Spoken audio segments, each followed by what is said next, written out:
I'm going to let y'all in on a little secret about what we got going on here at Chat Sports. Our CEO, my boss, unfortunately, is a massive Michigan fan and the host of our Michigan Football Report. And he came to my desk today talking mad trash about Savion Hyder, talking mad trash about the channel. And I said, you know what?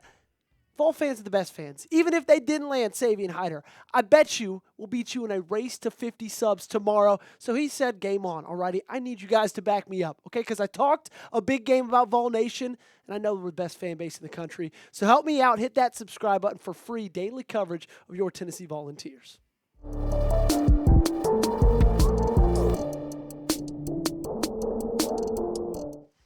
I'm not going to lie, guys. I am not going to lie. I'm starting to get that itch. We are 10 days away until it's football time in Tennessee, even though we kick off in Georgia. And Joey Aguilar spoke today to the media for the first time since being named the starter late on Sunday night.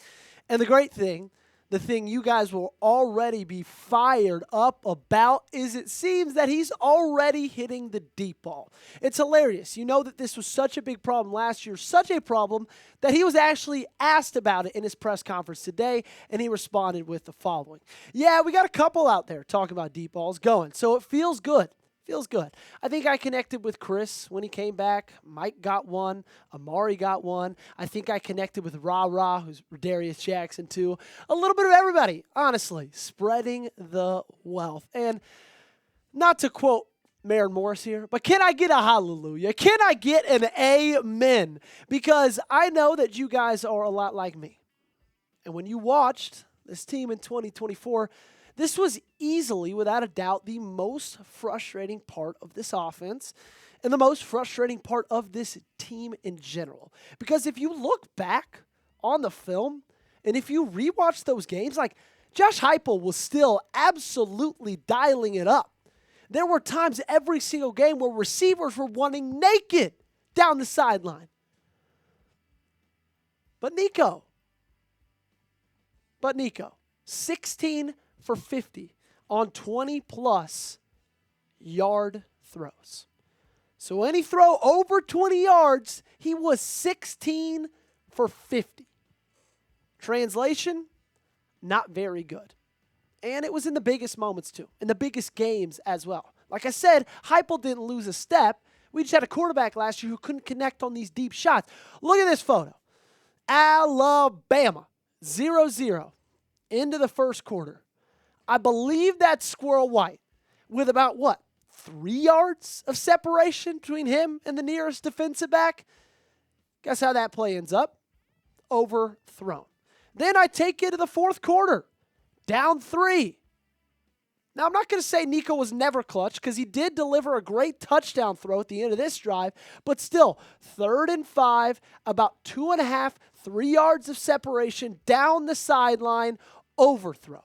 Got lucky there was a penalty on that play. They say when a receiver's even, he's leaving. Well, what do they say when a receiver's 2 to 3 yards in front of a cornerback? That's usually a house call. No different in this game against Florida. Tennessee down. Second quarter. I think that's Chaz Nimrod. Wide open. Closest guy is 4 yards away from him? Guess what? Just like the others, overthrow. I'm going to let you in on a little secret. That's how this one ends as well. It is Squirrel White again. He's on the 40. The nearest defender is 3.5 yards behind him and to his left. If this is on the money, if all these are on the money, they are walk-in touchdowns, but none of them were. And we had to deal with that all season long. And look, I know that it's practice. And I know there's probably a part of me that's overreacting just a little bit to this.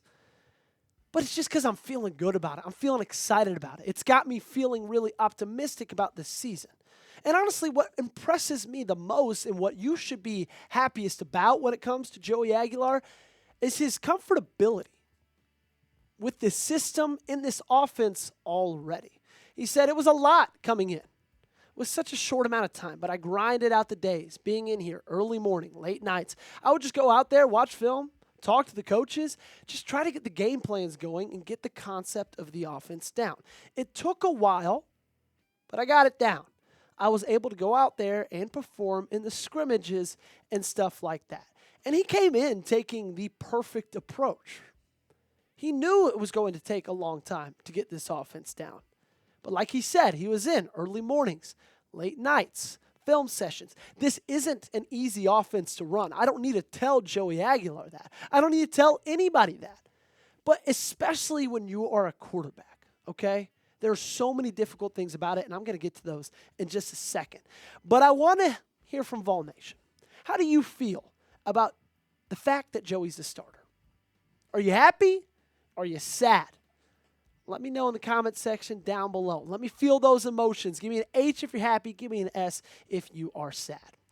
I also want to let you guys know that this is a family, okay? Right now, this is the smallest this channel will ever be. It's going to get a lot bigger a lot quicker, okay? If you watch every video, if you hit that thumbs up button every time, if you get in the comments, if you got your notifications on, you're what I like to call a lifer, okay? That's what we're calling all the real ones that rock with us here at Tennessee Football Talk. So if you're a lifer, just took the end of Vol for lifer. If you are a lifer, go ahead, get in the comment section down below and let me know that you're a part of this family.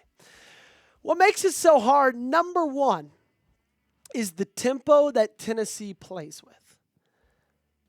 Ever since Josh Heupel took over the reins, this offense got turned up a notch. Probably 5, 6, 7 notches. Throw it back to 2022. And the tempo's gone down a little bit since then, but still. They were running 3.357 plays a minute. That was the 4th best in FBS. Okay? And that's what makes it so effective. The defense gets tired. They get back on their heels. They can't get their signals in because guess what? You're running up to the ball. Everybody's lined up. Ball's getting snapped. You got to play defense. That's what makes this team so good. Okay? So that's the first part of why it makes it so hard. The second part is you not only have a pre-snap read, which that's a part of being a quarterback anywhere in the country. Honestly, all the way down really basically to the high school. But you also have post-snap reads. And I get that. You always got to be reading the defense post-snap. But it's so hard because you're reading not only the defense, which that's just one thing, to have to read the defense post-snap. That's a difficult thing. But you also have to read the wide receiver reading the defense. So much of Josh Heupel's system has these wide receiver choice routes. Okay?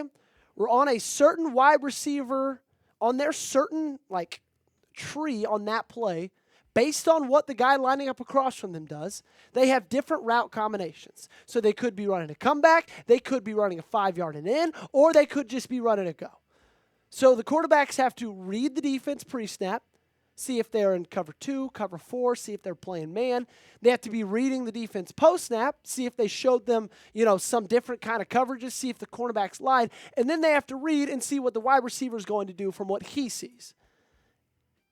It's a lot, okay? It's very, very hard to do, and that's why the fact that he's already kind of got it down, and I don't want to say it's got it down pat, but he's feeling good already is a great sign.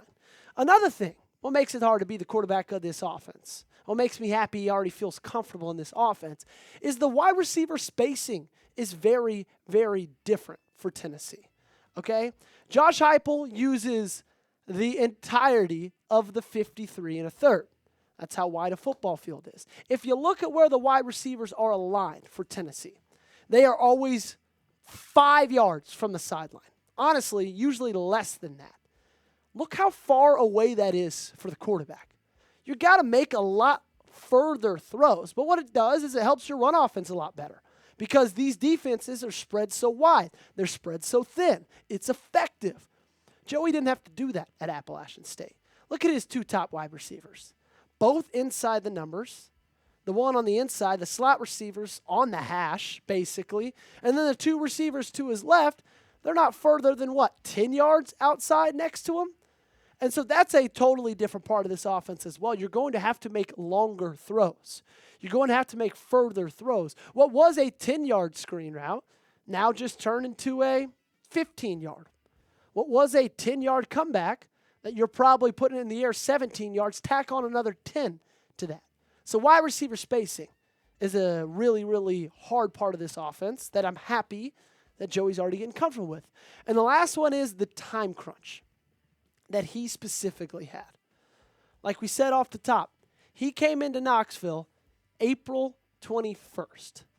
In fact, that's actually not even when he came into Knoxville. That's just when he announced his transfer. April 21st. 4 months ago, just about. Probably been in Knoxville for, 3.5 months, maybe 3 months and 3 weeks. He had to learn all of that. All of it. And now he's finally at the point where he's feeling comfortable, he's feeling good, and in turn, makes me feel really good about where the quarterback situation is for Tennessee this year. Be honest with me. What's your confidence level in Joey Aguilar? Scale it for me in the comments section down below. Give me a 1 to 100. 100, you're saying, I got all the confidence in the world. 1, you're saying, none really at all. While you're down there in the comment section, you're going to find the link to my Twitter. I need one Vol fan to hit me up and follow me, okay? I'm currently at 1,099 followers. My goal is to get to 1.1K. So just one of you will do. If it wants to be more than one, I would appreciate it. I tweet about the Vols every single day.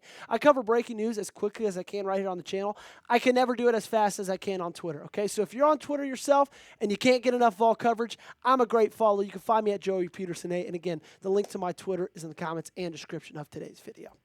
All that to say, I've got a ton of confidence in him, right? I've said that probably 100 times already this episode. I just like the player that he is. I like the skill set that he has. Is his ceiling as high as Nico's was? No, it wasn't. But I think his poise is a lot better. This is a rep from the first round of the college football playoffs. There's Nico sitting in the pocket. You can see he's looking at his first read. It's a relatively clean pocket, might I add. And then he sees that that first read is covered. And what does he do? He doesn't go through his progression. He doesn't scan across from right to left, from 1 to 2 to 3. He faces his full body forward, freaks out. He tucks it, runs, gets like 2 yards. When if he would have looked at a second or third wide receiver there, that would have been a completion. That would have been a first down. Instead, he panics in a clean pocket too. And like I said, his ceiling isn't as high as Nico's. No, it's not. He's not going to be able to make some of the throws that Nico was able to make, but he will be far more consistent. That I can almost promise you. I can almost, capital G, guarantee that to you. And I don't like to use that word, but that's just how good I feel about him. Because we've already seen the improvement, right? And he talked about the improvement so far from first scrimmage to the second. He said from 1 to 2, definitely felt more comfortable. Going out there and running it completely live was different. Definitely got a better grasp of it. Second week of camp, I was in there spending more time with the film, trying to get all the keys and details and plays like that, certain reads and specifics like that. I like that he's improving, right? He's on that upward trajectory, it feels like. This is Brent Hubbs on Aguilar after that scrimmage. Appeared more comfortable to onlookers. And overall, the group managed the offense better in the second scrimmage. And the cool thing is he's going to continue to grow in it. He's going to continue to grow in this offense, become more confident in this offense. I can promise you he will look so different come week 6 than week 1. There's probably going to be just as much growth in those 5 weeks of football than there have been in the last 5 weeks of training camp. And so where he's starting, I'm already excited about it, but where he's going, I can't wait to see. How many touchdowns do you think he scores against Syracuse? Let me know in the comment section down below. That's the week 1 matchup. Aflac kickoff, Mercedes-Benz. How many TDs do you think he scores? You let me know in the comment section down below. I already called you to it. Make sure you got me on social media. You can find me on Twitter and on Instagram at Joey Petersen 8 on both of those platforms. More than anything, though, make sure you guys stick by the channel. Hit that subscribe button.